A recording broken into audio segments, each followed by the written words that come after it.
სოფელ ჯუთაში მომხდარი უბედური შემთხვევის დროს 24 წლის მთამსვლელი ზურაბ ებანოიძე დაიღუპა. მისი ცხედარი რამდენისას თბილისში გადმოასვენეს. ყაზბეგის რაიონში ალპინისტების 6 კაციანი ჯგუფი ჭაუხის ხეობაში მოძრაობდა. ეს არის ერთ-ერთი რთული მწვერვალი საქართველოში.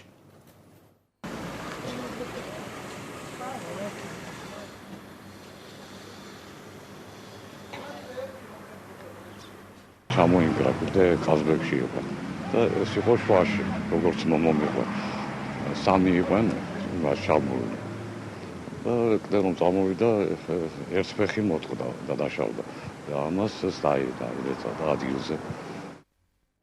შეგახსენებთ, რომ ყაზბეგის რაიონში ალპინისტების 6 კაციანი ჯგუფი ჭაუხის ხეობაში მოძრაობდა. ეს არის ერთ-ერთი რთული მწვერვალი საქართველოში. ალპინისტები შემთხვევის დროს ორ ჯგუფად გაიყვნენ. ლოდების ცვენა ზურაბ ებანოიძის მთაზე მოძრაობას მოყვა. ლოდების ცვენაში იმ მომენტში მთაზე მცოცავი სამივე ალპინისტი მოყვა. თუმცა 24 წლის ახალგაზრდა ალპინისტი მთიდან დაგვორებულმა ლოდმა მოიყოლა და ადგილზე დაიღუპა. ზურაბ ებანოიძე მეორე ქართველი ალპინისტია, რომელიც ამ ურთულეს მწვერვალზე ასვლისას დაიღუპა. ქართველმა ალპინისტებმა ჭაუხის ხეობაში მარშრუტებზე მოძრაობა 1965 წლიდან დაიწყეს. ქართული ალპინიზმის ისტორიაში პირველი ტრაგიკული შემთხვევა ჭაუხში 90-იან წლებში მოხდა და ქალი ალპინისტი ხათუნა ალავიძე დაიღუპა.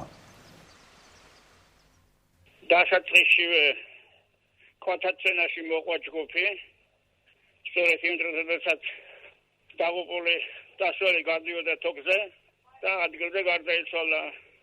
ჯგუფმა შეძლო მისი მარშრუტის ძირას დაშვება და მასშტაბებმა გუშინ ჯერ ყაზბეგში, შემდეგ კი თბილისში ჩამოასვენეს.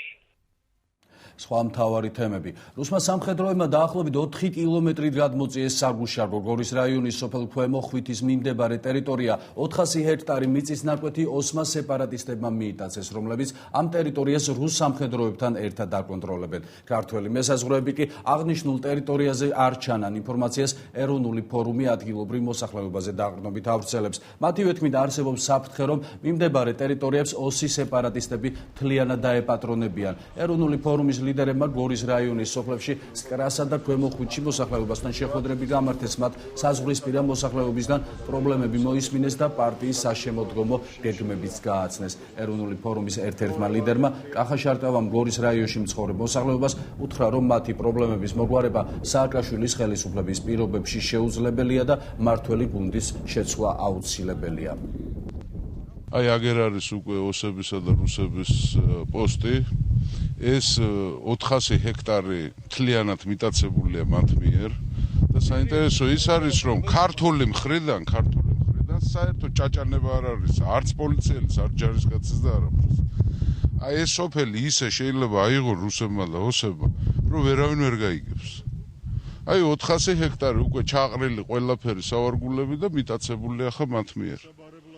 ჩასაბარებლად არის გამზადებული ეს სოფელი. მდგომარეობა არის, რომ იტყვიან, აი ზღვარზეა მისული რა, შიმშილის ზღვარზეა ხალხი მისული, შიმშილის ზღვარზე, იმიტომ რომ ნაკვეთებში მოსავალი ჩარჩადში ხალხსა.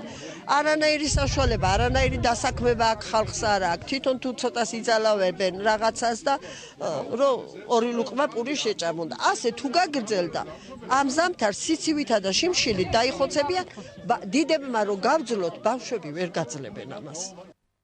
საფრანგეთის თავდაცვის მინისტრმა ერვე მორენმა ნიუ-იორკში გაერთიანებული ერების ორგანიზაციის შტაბ-ბინაში რუსეთისთვის მისტრალის მიყიდვის მხარდასაჭერი განცხადებები გააკეთა და უარყო მოსაზრება, რომ აღნიშნული გარიგება საქართველოს უსაფრთხოებას პრობლემებს შეუქმნის. ეს საკითხი საფრანგეთის თავდაცვის უწყების ხელმძღვანელმა გაეროს გენერალურ მდივანთან პან გი მუნთან შეხვედრისას განიხილა.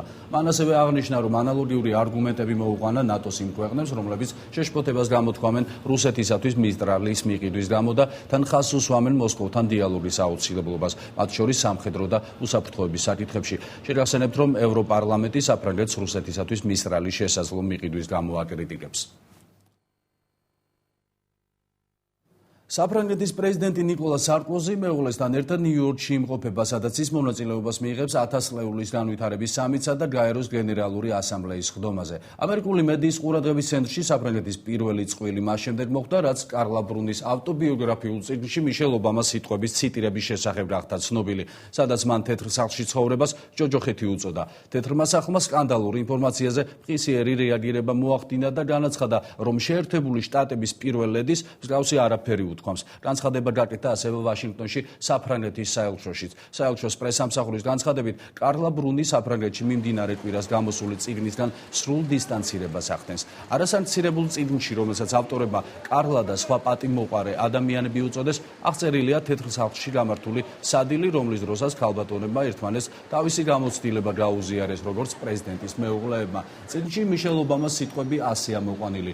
ურაფერს მეტყვით ამის შესახებ, ეს ჯოჯოხეთია. ამის ატანა აღარ შემიძლია. წიგნის თანაავტორი ივდერე აცხადებს, რომ ის არ იყო ამ დიალოგის თვითმხილველი, თუმცა ამტკიცებს, რომ ის საკმაოდ კომპეტენტურ წყაროებს ეყრდნობა. თითქმის ერთი თვეა, რაც ქალაქის ქუჩები და მიწისქვეშა გადასასვლელები წიგნებისგან დაცარიელდა. თბილისი წიგნებისგან მერიის ზედამხედველობის სამსახურმა ასე ვთქვათ გაათავისუფლა. დღეს კი დედაენის ძეგლთან ბუკინისტებისათვის სპეციალური სავაჭრო ტერიტორია გაიხსნა იდეის მხარდამჭერი აქციის ფონზე. ამ ადგილას სწორედ ის ადამიანები შეიკრიბნენ, რომლებმაც დედაენის ძეგლთან გადასვლაზე თანხმობა განაცხადეს. აქ სპეციალური ეგრეთ წოდებული სტელაჟებია დამონტაჟებული. ბუკინისტების უმრავლესობა დედაენის ძეგლთან გადასვლას ეწინააღმდეგება. ისინი თბილისის ხელმძღვანელობისაგან ძველ ადგილებზე დაბრუნებას ან ქალაქში სხვა ადგილების გამოყოფას თხოვენ. გადასარევი ადგილია, მისადგომათაც საკმაოდ მოსახერხებელია.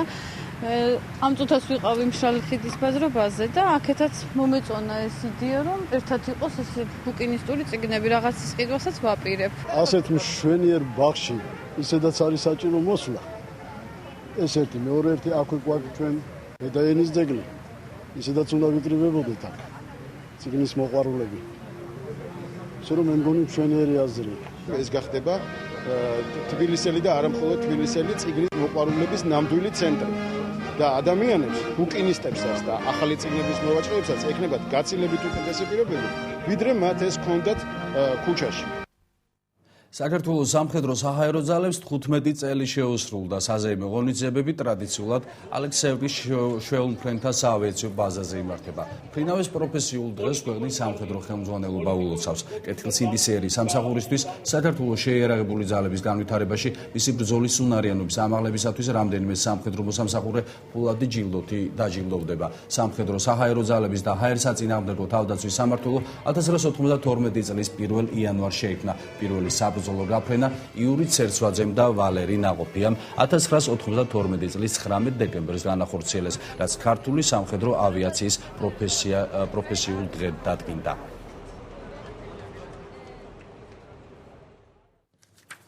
მართლმადიდებელი ეკლესია დღეს კოლასეში მთავარანგელოზ მიქაელის მიერ სასწაულის აღსრულების დღეს აღნიშნავს. ამასთან დაკავშირებით ტაძრებში დღეს დილიდან წირვა ლოცვა მიმდინარეობდა. სრულიად საქართველოს კათოლიკოს პატრიარქმა წირვა ჭიათურაში წმიდა ნინოს სახელობის ტაძარში აღავლინა.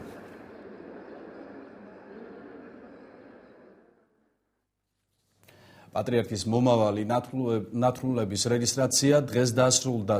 მე-13 საყოველთაო ნათლობა სავარაუდოდ 21 სექტემბერს ღვთისმშობლის შობის დღესასწაულზე სამების საკათედრო ტაძარში გაიმართება. მომავალი საყოველთაო ნათლობისათვის საკუთების მიღება საქველმოქმედო ფონდ ლაზარეში 17 სექტემბერს დაიწყო. შეგახსენებთ, რომ ქვეყანაში დემოგრაფიული მდგომარეობის გამოსწორების მიზნით 2008 წელს ნათლისღების დღესასწაულზე საქართველოს კათოლიკოს პატრიარქმა ახალ ტრადიციას ჩაუყარა საფუძველი, რომლის თანახმად მშობლების სურვილის შემთხვევაში იგი ჯვარდაწერილ ოჯახში დაბადებული ყოველი მესამე შვილის ნათლია ხდება.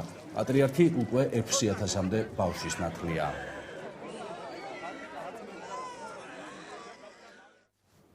თბილისის ზღვის კლუბში დღეს წყალზე თხილამურებით შეჯიბრი გაიმართება. მონაწილეობას მიიღებენ თბილისის ზღვის კლუბისა და ფოთის სპორტული სკოლის წარმომადგენლები, მათ შორის მოყვარულები და ვეტერანი სპორტსმენები.